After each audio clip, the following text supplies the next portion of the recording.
Olá, aqui é a Isa Minatel, sou psicopedagoga, autora do livro Criança Sem Limites e diretora pedagógica da Escola Online de Paz mundoemcores.com. Como você sabe, 3 vezes por semana, segundas, quartas e sextas, tem vídeo novo aqui no canal. E agora, nesse início de ano de 2018, a gente está fazendo a leitura de alguns trechos do livro A Criança, de Maria Montessori, com os comentários que se fazem pertinentes, né? Que, segundo a minha visão, tem relevância. Então, é isso que nós vamos fazer. Hoje a gente vai ler a partir da página 34. Embora amando profundamente a criança, alimentamos um instinto quase que de defesa contra ela, que prevalece desde o primeiro momento em que ela nos chega. E não é apenas um instinto de defesa, mas de avareza, que nos faz a correr a zelar pelas coisas que possuímos, mesmo quando estas nada valem. A partir do instante do nascimento da criança, o espírito do adulto se exprime sempre neste sentido: cuidar para que a criança não estrague, não suje e não incomode. Olha só se não é verdade. A gente fica o tempo inteiro: não vai sujar, não vai estragar, não vai incomodar, não. Então, olha só o que Montessori revela: que sem querer, por cultura, a gente aprendeu assim e acaba repetindo, a gente está se defendendo da criança, para que ela não estrague, não suje, não incomode o tempo inteiro. Olha que coisa triste. E depois aqui na página 48, até a página 50 eu selecionei mais alguns trechos. Ela diz o seguinte: na prática da vida cotidiana, tais condições da natureza infantil resultaram em muitas consequências, que representam um grande perigo para a vida psíquica da criança. Levaram a pensar erroneamente que não só os músculos, ou seja, a carne da criança, quando bebezinha, né, fossem inertes, mas que a própria criança também o fosse. Um ser passivo, desprovido de vida física. E, perante o espetáculo magnífico, mas tardio de sua manifestação, o adulto atreveu-se a adquirir a convicção errônea de ser ele quem animará a criança, com seus cuidados e auxílio. Fez disso seu dever e responsabilidade. Apresentou-se a seus próprios olhos como modelador da criança e construtor de sua vida psíquica. Supôs-se capaz de realizar do exterior um trabalho criativo, fornecendo estímulos, diretrizes e sugestões destinadas a desenvolver na criança inteligência e vontade. Com efeito, se a criança traz em si a chave de seu próprio enigma individual, se possui um padrão psíquico e diretrizes de desenvolvimento, estes devem ser potenciais e extremamente delicados nas tentativas de realização. Então, a intervenção intempestiva do indivíduo adulto, voluntarioso e exaltado por seu ilusório poder, é capaz de anular tais padrões ou desviar-lhes as realizações ocultas. O adulto pode realmente cancelar o desígnio divino que remonta às origens do homem e de geração em geração o homem sempre crescerá deformado. Gente, olha que sério o que Maria Montessori está trazendo aqui. Ela está dizendo, em palavras simples, o seguinte: cada criança traz em si, dentro de si, o seu potencial criador, criativo, para ser quem ela veio para ser nessa vida. E quando a gente fica o tempo inteiro achando que a gente que tem que formar, faz isso, faz aquilo, não, tá errado, assim não, isso, parabéns, assim tá certo, que é o que a gente aprende por cultura, né? Quando a gente acha que é de fora para dentro, a gente anula o professor interior da criança. E aí ela fica muitas vezes birrenta, aí ela fica muitas vezes insuportável, aí ela fica muitas vezes querendo desafiar o que vem de fora, porque aquele de dentro está querendo agir, está querendo seu espaço, está querendo falar. A maioria de nós deveria muito mais silenciar e observar as suas crianças, na maioria das vezes. A gente fala demais. É um exercício enorme, eu tenho feito há anos com o meu filho, de mais observar do que falar, para ver até onde vai, intervir somente quando necessário. Ela continua. Ocorre Não, uma vez compreendida essa realidade, a atitude do adulto em relação à criança deve mudar.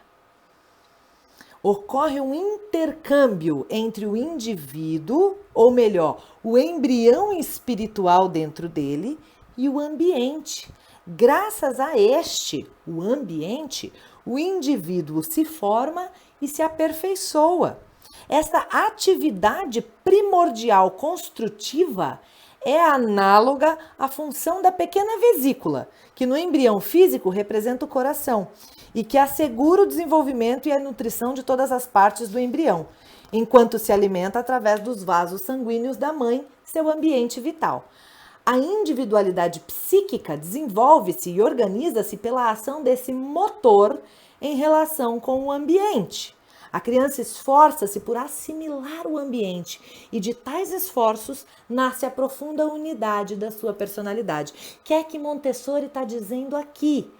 Que a criança, na relação com o ambiente, fazendo tudo aquilo que a maioria dos adultos acha que ela não deve fazer, mexendo, explorando, tirando do lugar, voltando para o lugar, arrumando, bagunçando, mexendo, ela vai se construindo, ela vai se fazendo enquanto indivíduo, ela vai se descobrindo neste mundo. Essa ação, lenta e gradual, constitui um contínuo apropriar-se do instrumento por parte do espírito, o qual deve zelar incessantemente, com esforço, pela sua soberania, a fim de que o movimento não morra na inércia e não se automatize. É o espírito que deve comandar continuamente para que o movimento, livre do domínio de um instinto fixo, não conduza ao caos. O exercício de tal esforço produz um desenvolvimento sempre ativo de energia construtiva e contribui para a obra perpétua da encarnação espiritual. Parece difícil, mas o que Montessori está querendo dizer aqui é que quando a gente dá espaço para a criança se conectar com o seu espírito, a sua ação conectada ao seu espírito, ela tem um sentido, um propósito para o seu agir. E ela não age como muitos de nós, fazer por fazer, viver por viver, trabalhar para comer. Não, ela faz por propósito. Quando a gente interrompe essa conexão da ação da criança, que seja um simples tirar meias e calcinhas da gaveta, quando a gente interrompe isso e a sua conexão com o seu espírito, muitas vezes ela fica agressiva, ela começa a destruir as coisas, ela começa a bater, a jogar as coisas longe, ela começa a desafiar o pai e a mãe, porque ela quer espaço para se conectar com o seu próprio espírito. Ou seja, a gente deforma o espírito da criança. Na realidade, o que fizeram o pai e a mãe? O pai atuou unicamente com o fornecimento de uma célula invisível. A mãe, além de uma célula germinativa, proporcionou o ambiente vivo adequado com os requisitos necessários à proteção e ao desenvolvimento, a fim de que a célula germinativa se segmentasse tranquilamente por atividade própria, produzindo o recém-nascido, inerte e mudo.